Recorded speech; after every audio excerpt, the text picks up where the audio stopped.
liberty, and the pursuit of happiness. That to secure these rights, governments are instituted among men, deriving their just powers from the consent of the governed. That whenever any form of government becomes destructive of these ends, it is the right of the people to alter or to abolish it, and to institute new government, laying its foundation on such principles and organizing its powers in such form as to them shall seem most likely to affect their safety and happiness. We hold these truths to be self-evident. It is the right of the people. We hold these truths to be self-evident.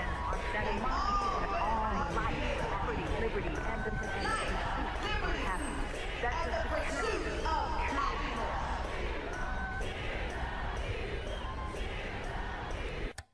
pursuit of happiness. Take it from me, Missy. The world's going to crap, and ain't nothing you can do about it. You think you can make a difference? One man can't make a difference. You're not even that. You're just a dame. Our national anthem.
We are so delighted to have you here today. Thank you. Yes. So congratulations. This is your 8th studio album, but it wasn't the original album that you had intended to put out. Correct.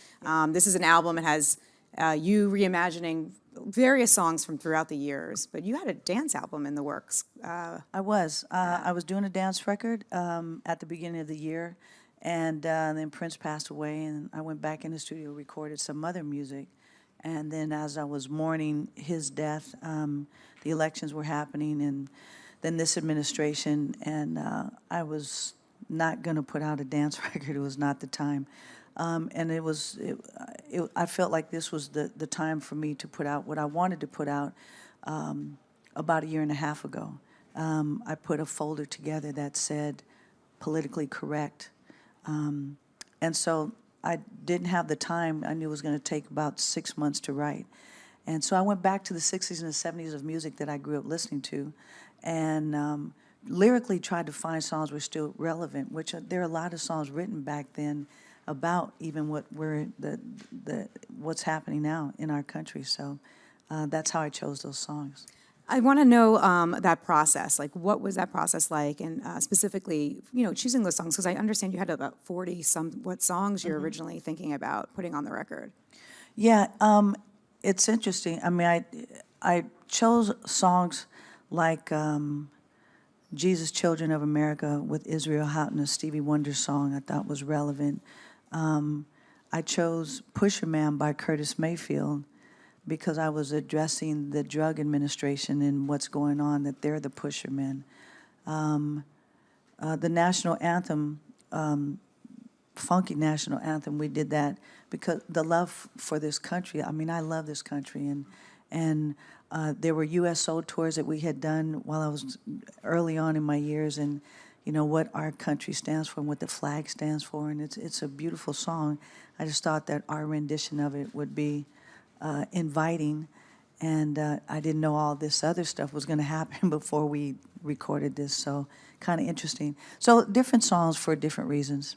What is your take on that with the national anthem? Because here we are, you recorded over, before all of the drama with the NFL and everything, and President Trump. I mean, what are your thoughts on that? Well, it's interesting. I mean, it's not really about the flag. It's about the injustice that is happening in our country. And I mean, we're better than this, first of all. We're better than this. And the point of we, the people, we have the right to change things for the better. And there's so much hatred that's happening in our country now. It's dividing us. And I'd love for us to, through love, unite people together and stand for things that are of good, as opposed to what this administration is doing now, which is, it made me angry, and I'm not an angry person, and it made me angry and want to stand up for something. So, I mean, I understand. I mean, this is a free country, and we, I believe in freedom and justice and respect, but we can't do it with hatred. I know we'll never get rid of hatred, but, if it means that even if I can reach one of you through love and that feeling through our music, that you plant that seed in someone else's life, then it's helping. You have a slew of guest stars on this Yeah. album. Ringo Starr. Can you talk about how that comes about? Do you just call up Ringo like, hey, because you've known him, through the years you've played together. How does that process work? Yeah, I called him. I called him and left a message and said, I'd like for you to play drums on a song. And I went, on your song, on my record.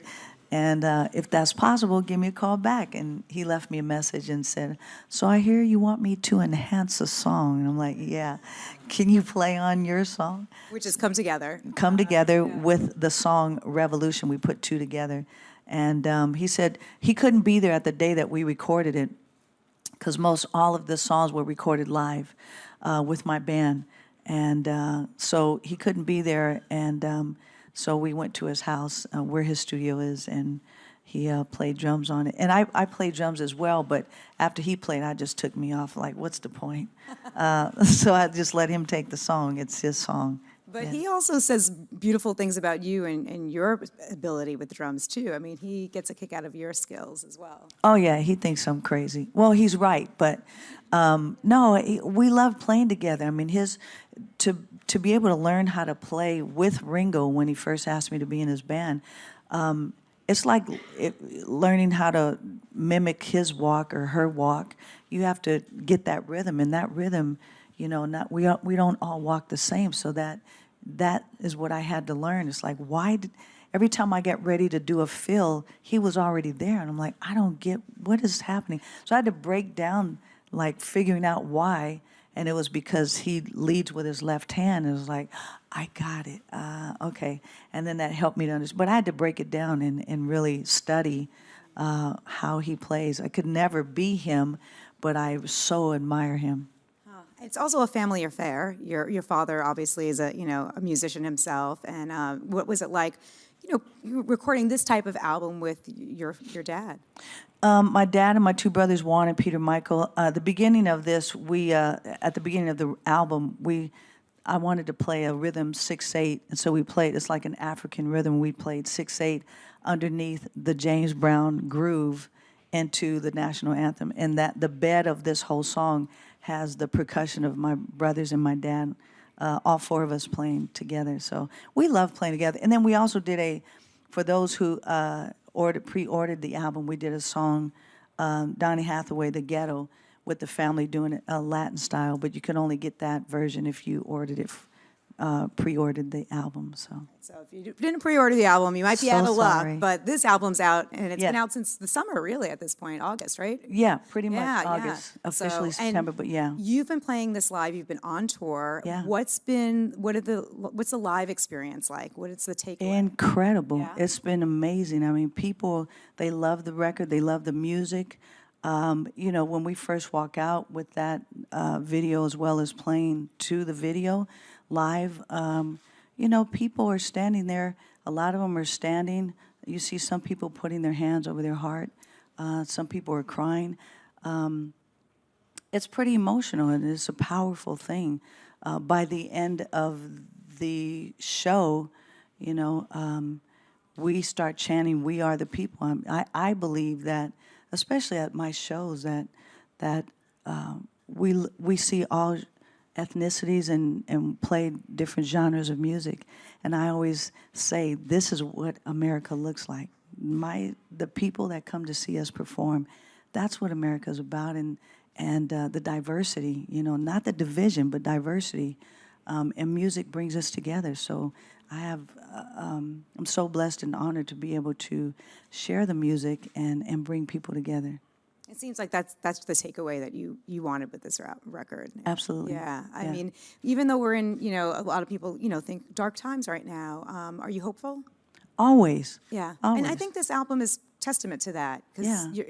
it's pushing someone like you to do an album like this. Oh, absolutely, absolutely. I mean, again, doing "Come Together," you know, the Beatles song. I mean, we do need to come together. You know, it's just really important. I mean, we can't continue to go down this road and hatred. You know, that there's that much hatred in this country. It's kind of sad. You know.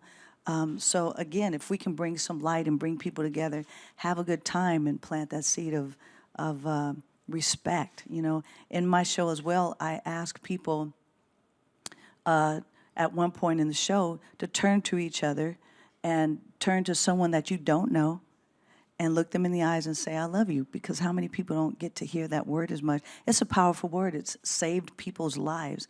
And so if you can turn to someone that you don't know at our concert and say, "I love you," the whole atmosphere in the room changes, and everyone just, it changes everything. And I'm like, now the feeling that you feel right now, take that when you leave here, and again, share that feeling with someone else. Watch what happens to people, you know. I was talking to someone the other day, and they're like, "Sorry, I don't hug." And she says, "But I do that at church." And I said, everywhere you walk should be your church. This is the problem, is we're afraid to hug someone and say hello. That's not going to change anything. I love that's happening at your shows. It's Yeah, really absolutely. incredible. You mentioned that, you know, the loss of Prince, your longtime collaborator, friend, et cetera, sort of sparked some of this. How so? And what do you think he would think about a record like this?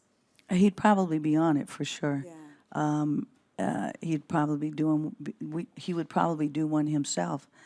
No, I mean, definitely after he passed, I mean, there's a whole nother record that I did do, almost done, that will come out sometime when it's ready. But yeah, it's, you know, it was the disrespect and things that were being said through the whole election, and then through this administration that basically forced me. I was like, I got to say something. Yeah. Yeah. Take me back to when you first met Prince. I know you've talked about this before, but for people who don't know, I mean, you were on his radar essentially before even he was a little bit on your radar, and he wasn't famous at that time. Yes, 77, I think, or 78.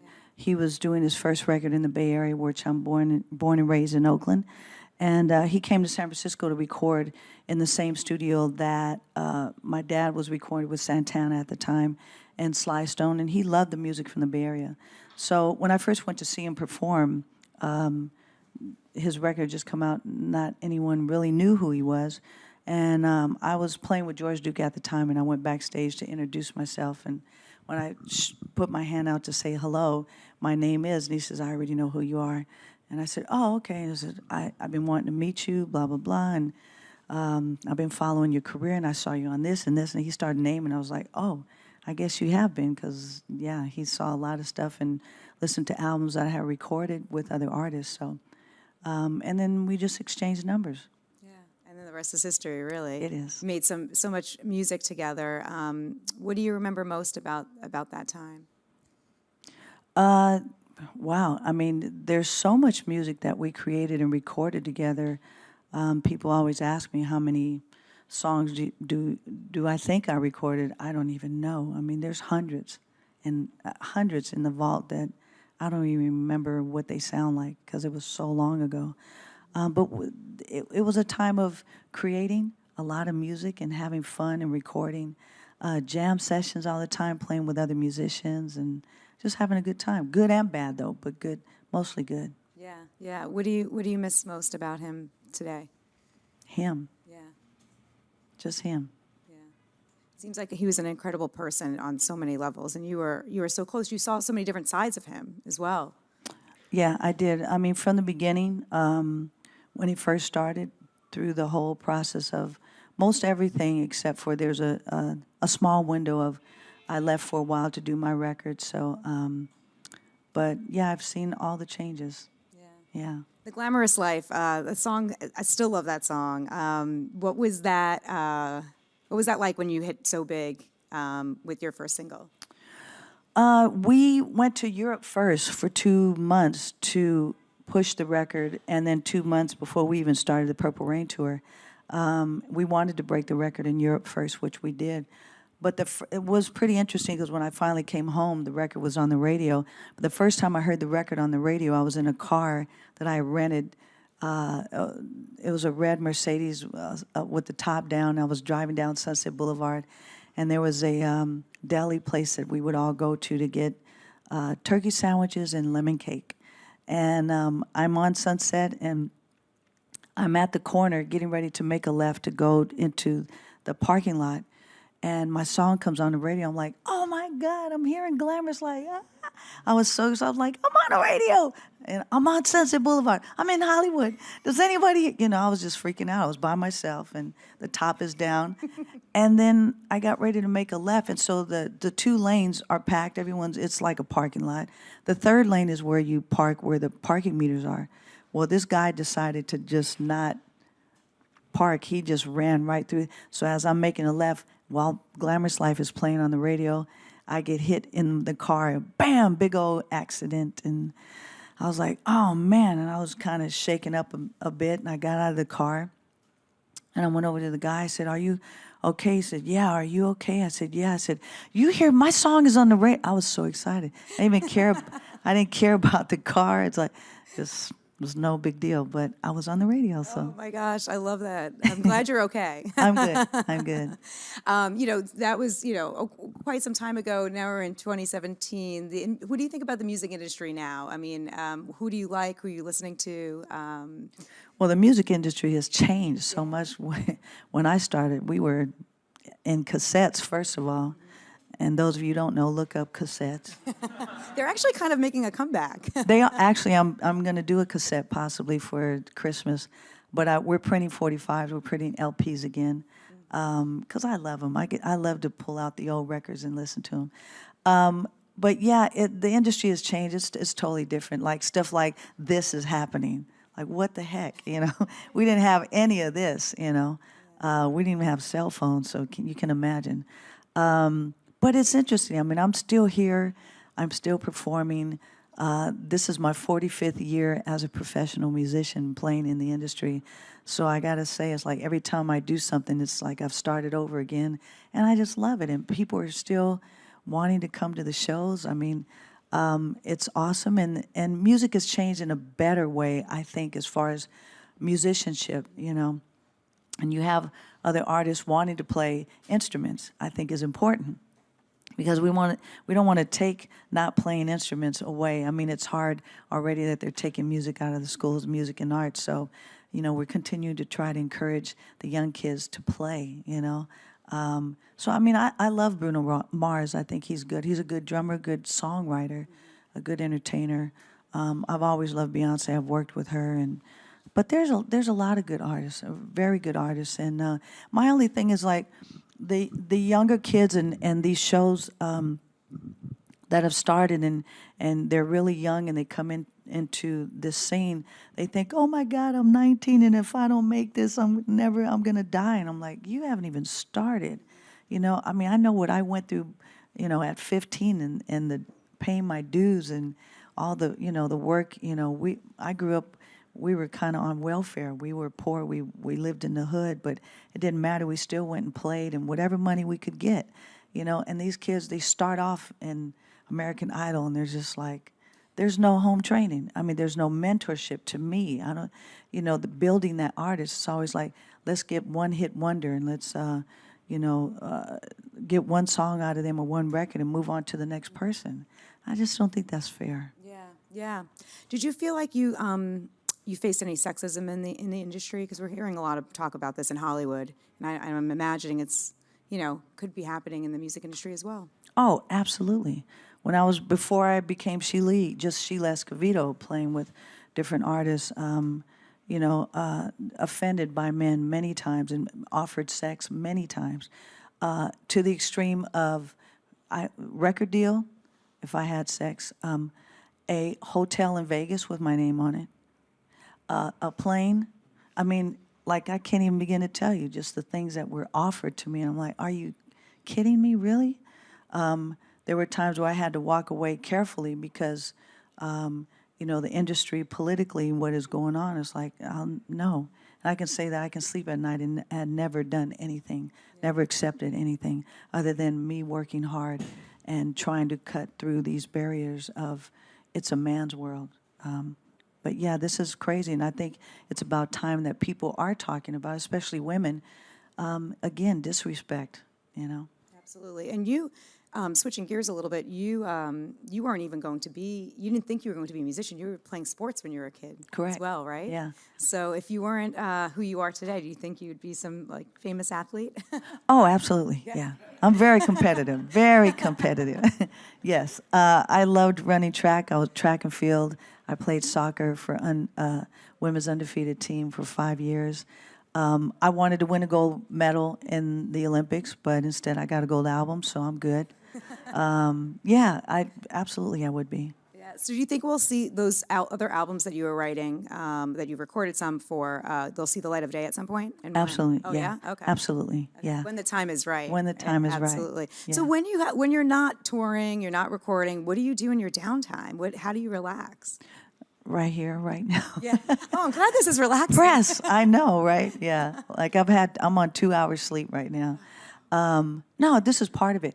I get to go visit people and hang out and go see other shows and other artists and support them and go to the movies. I love fishing. I love sports, going to the games, football, basketball.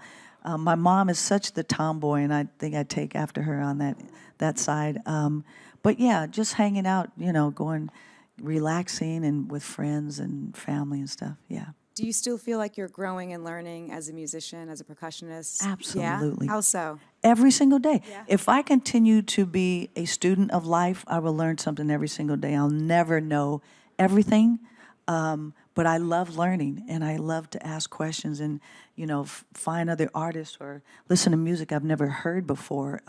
There's so much music out there, and just a lot of things. I'm watching so many documentaries.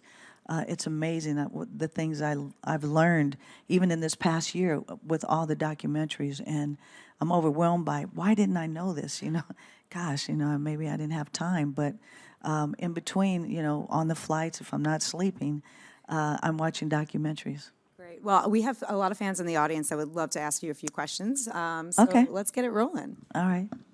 How you doing, Sheila? My name is Tony. Hi, Tony. I'm just curious about this. Sign of the Times has been on Showtime. I guess it's 30 years later. So if you're in your hotel or you're at your house and you're flicking through TV, would you stop and watch, or would you just keep flicking through? That's a good question. I don't know. I would maybe watch it. I think I would want it again, depending on where it was, where I was watching it. I would probably want to watch it from the beginning. But yeah, I would. Great. Yeah. All right, who's next? Sheila, Jeffrey Hi. here. Is there a chance that one day there'll be a Sheila E. anthology with all the 12-inch versions, the B-sides?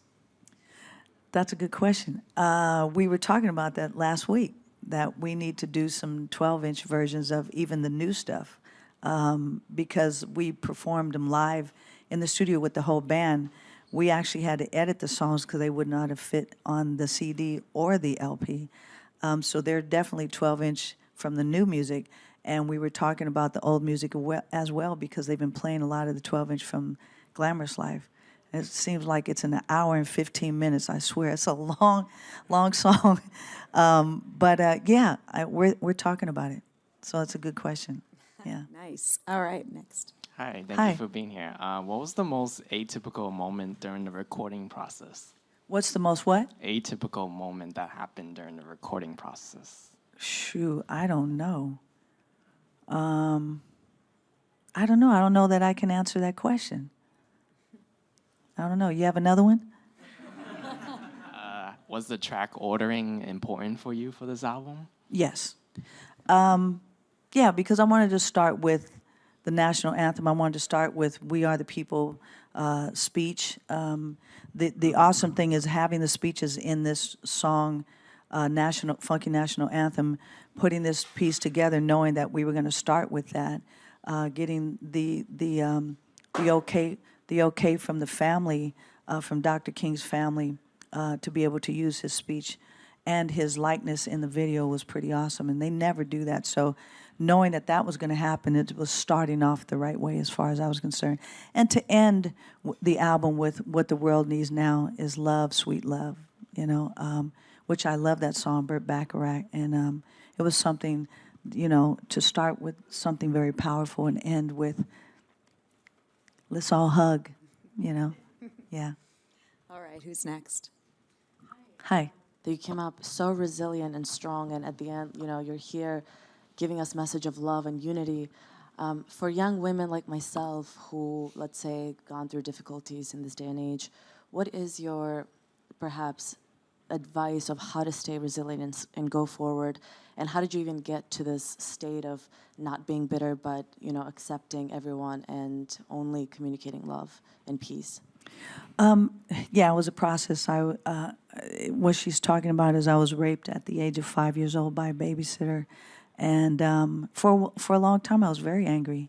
I was angry at everyone and not talking about it. So how I got through the whole process was to finally decide to talk about it and share my testimony with people. And every time I spoke about it, it was part of my healing. And I realized that to a point that I wanted to continue to talk about it, because then I felt better and I didn't feel ashamed, guilty.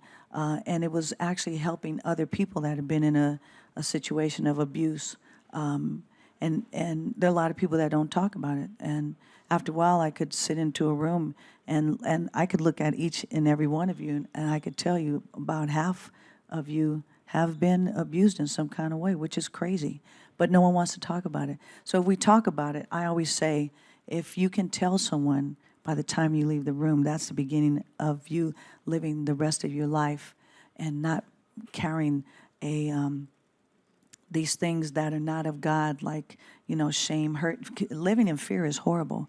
And living in fear and guilt and shame creates disease, and you're killing yourself. And so you become this person that is angry and afraid, and you're not allowed to live your life because you're in that place. So, I always try to tell someone, if you don't tell me, if you tell someone, even if you don't know them, and then go get help, get out of your situation. Because a lot of times you see women especially staying in a situation of abuse and afraid to leave.